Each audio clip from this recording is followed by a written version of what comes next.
Hello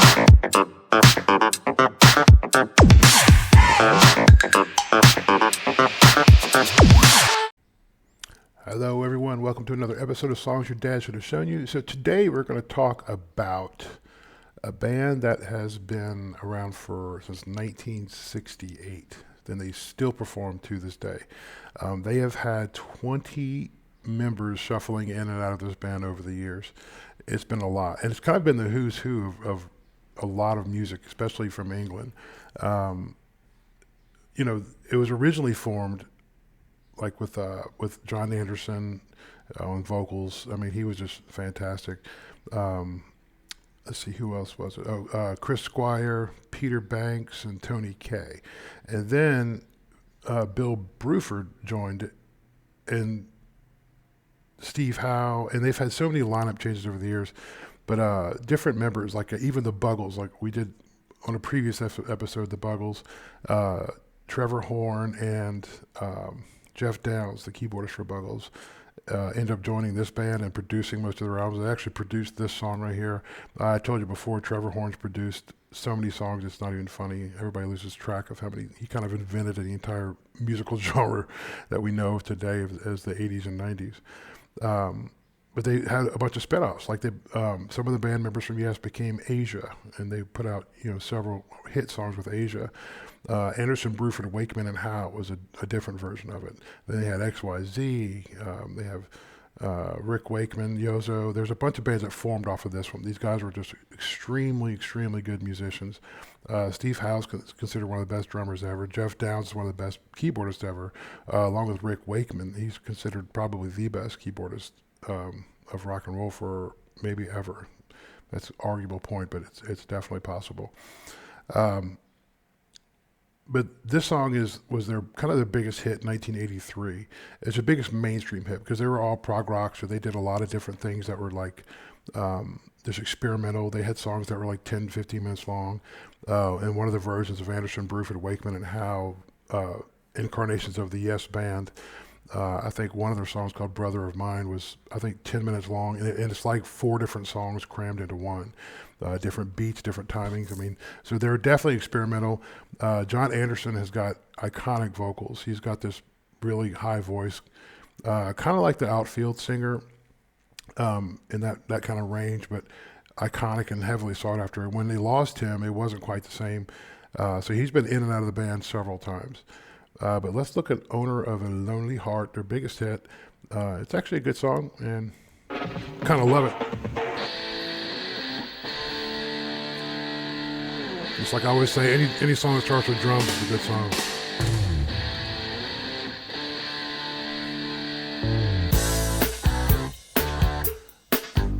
Cowbell.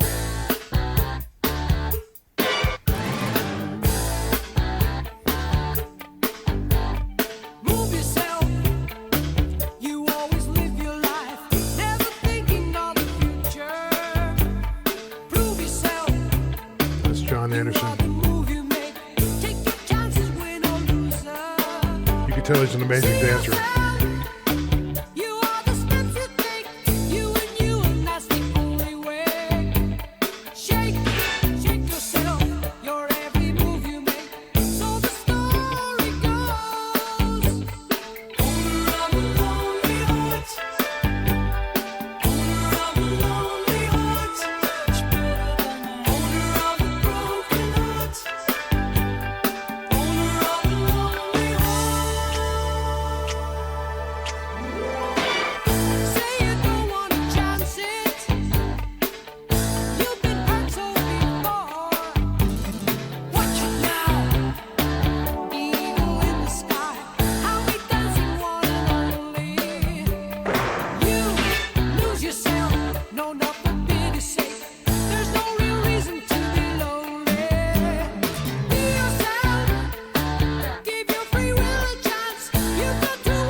He does have good vocals, man. It's just like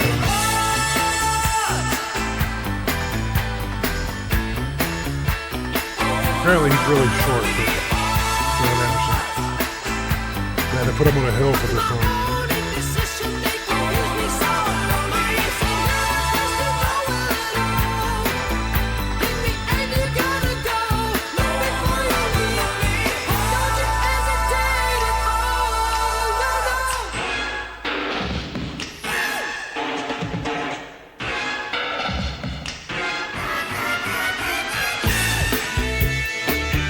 It's a cool guitar riff.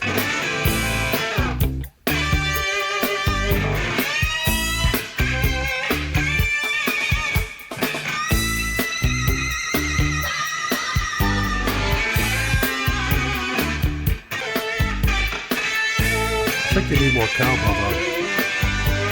They should have cowbelled the whole song.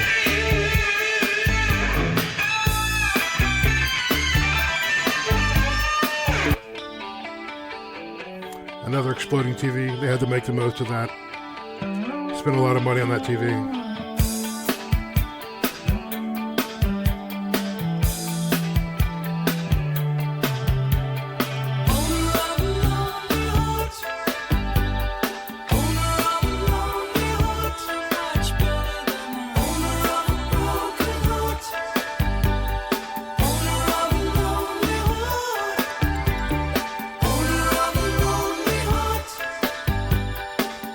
Simple but clean drums. And the bass line too, kind of very standard, but like I said, this was their mainstream hit. Everything else they did was absolutely bonkers.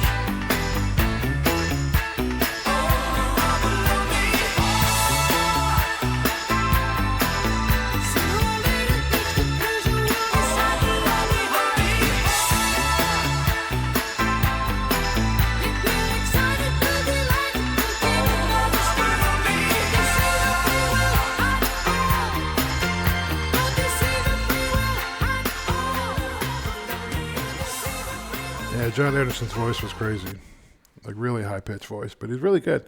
Like I said, Yes was a strange band, man. Their fans are rabid for them. They love them to pieces.